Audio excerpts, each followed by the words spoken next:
Alright guys, I know I've been lacking on videos lately. The reason for that is just I've been so busy with knife orders and then also with everything that we have to do involved with our house. That involves IKEA cabinets that I'm putting in. And also there's a couple of them that actually aren't gonna fit, they're too big, so I need to pick up my table saw, bring that back to our place. The wonderful thing is that our garage is done now, which is sweet, and then it was not this past weekend, the weekend before, I painted it, and it was 18 degrees Celsius, so nice warm weather. Last night it was down to minus 24 Celsius. Winter is full on here, and working out in the knife shop is getting to be a slower process. I need to like get the fire going for a couple of hours before it gets toasty in there. But I've been just slamming out knife orders and then working on house stuff, and there just hasn't been a lot of time for videos. So this is kind of, I guess, a bit of an update video, and I just thought I'd take you along for the day while I grab my table saw, throw it in the back of my truck, and then also I'm gonna take my big toolbox home. I think that toolbox will fit onto my trailer, but I'm going to have to take all my drawers out because I think it's just way too much weight. This thing is freaking heavy.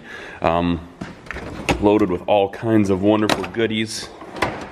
30-inch crescent wrench. But now that I've got a garage to work in, that I can do my own vehicle repairs, maintenance, oil changes, that kind of stuff, and then just for all the regular stuff that we have with setting up our house, there's a lot of projects that I'm going to be doing myself, and so it's just going to be nice to have that there. So we'll go ahead and get this thing loaded up and then get her back to its home in my garage. First time ever.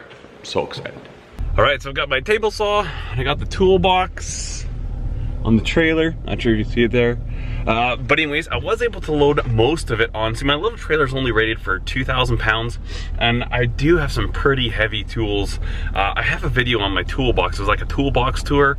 It's a fairly extensive set of mechanics tools, and so I've got some of the really heavy stuff in the box of the truck, and then I put a heavy canvas tarp over it so nothing's gonna get wet or fly away. And we're just gonna take it easy, probably do just a little bit less than speed limit, because that's a lot of weight there, and it's my tools, and so my precious tools. I gotta be careful with them. Let's head on home, and then actually I'll show you my garage. Really excited about that. It's not like I've got some temporary shelving in there right now, just to get some stuff out of my sea can so that I can utilize some more space in there. But it's so exciting to have a garage again. Oh, I love it. We made it home safe and sound. Everything went smoothly. Whew. I always get nervous when I've got like my valuable tools. I just gotta double check. I pulled over once on the way home just to make sure all the straps were still tight, make sure everything was good. So I'm gonna back up to the garage and we'll get this sucker unloaded.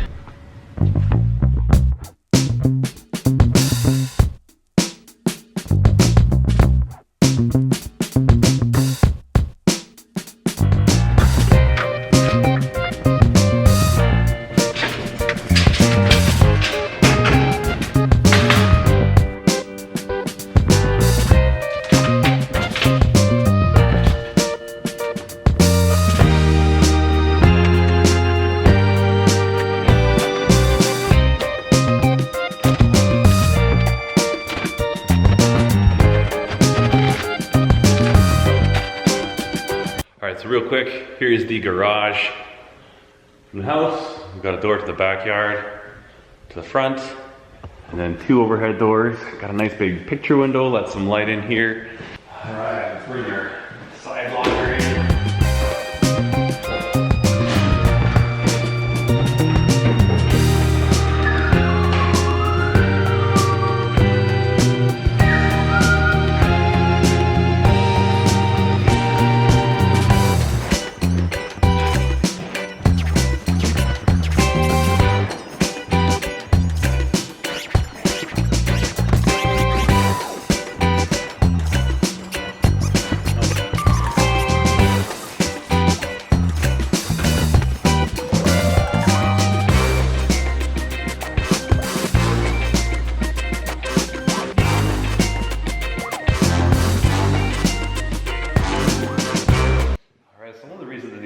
Table saw here is that I've got to modify some of our IKEA cabinets. So this blade here is shot. I need to go into town and pick up a new blade. I've never changed this blade before, so I'm not even sure what it is.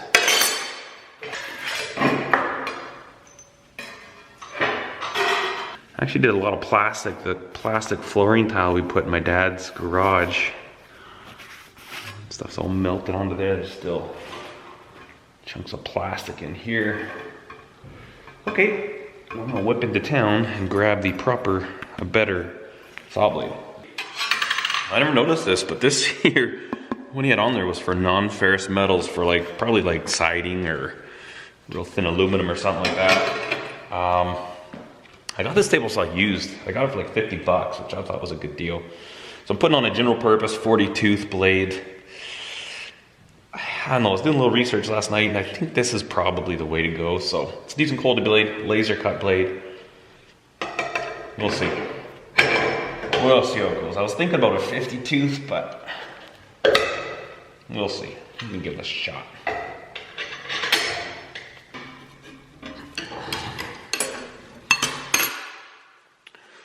Okay, I'm just gonna clean this out real quick before I put that cover back on. And this was shimmed up with a couple of washers, so I think I'll leave those there.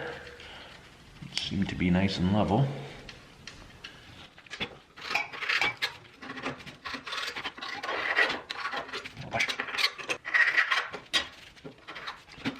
Tell you, you have no idea how excited I am to be working in a garage again. Now, I actually put a picture of my toolbox on Instagram, and I've had some people ask me if I'm gonna move my knife shop into the garage here, and that isn't the plan. Mostly because I don't want all that dirt and stuff coming in here. I'd like to be able to park our vehicles in here. Because of the fact that it's so stinking cold in the winters here, it's nice to have your vehicle inside. So I think the knife shop will still remain in the shipping container. And then I'm gonna use one bay of the garage here. It's a 2-car garage. I'll use one bay for woodworking, I think.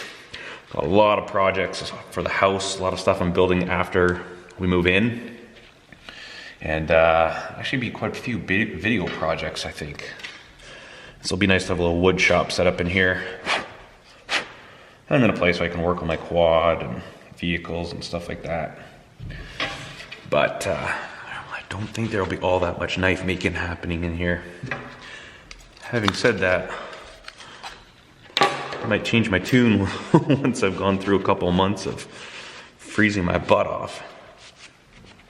And the sea can's great. It does warm up, but in the mornings it takes a good hour or two to get to the point where it's comfortable working temperatures. So and the idea is to get up early, get a fire going, get it roaring, go have breakfast, coffee, and then come out, and then it's usually fairly close to a decent temperature.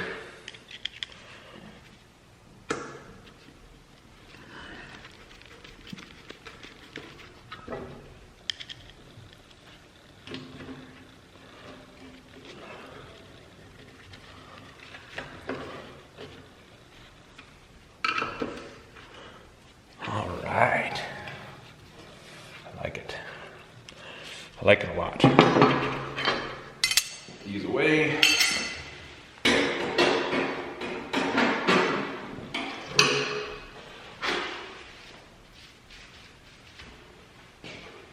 Let's fire this bad boy up.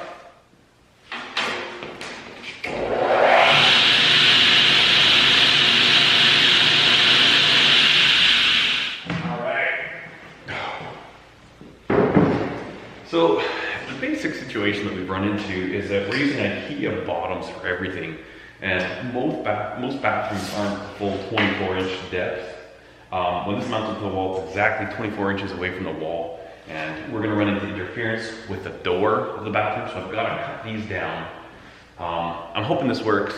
The one thing is that these IKEA boxes are so much less expensive than like traditional cabinetry. They're like a quarter of the price.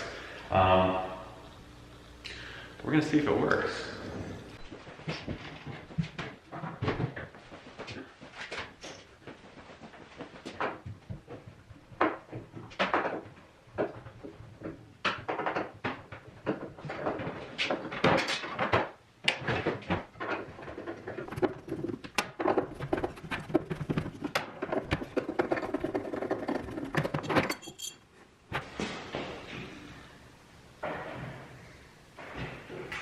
The old gasket scraper comes in handy.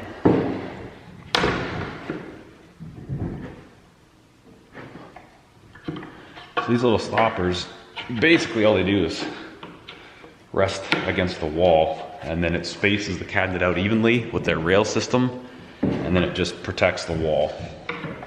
So their cabinets are only fastened at the top, which is how you want cabinets to be. You want them to kind of hang from the top, and then just the weight of everything inside of them keeps this end up against the wall. So these are little stoppers to protect them. So we'll take those off, and now we're ready to cut this down.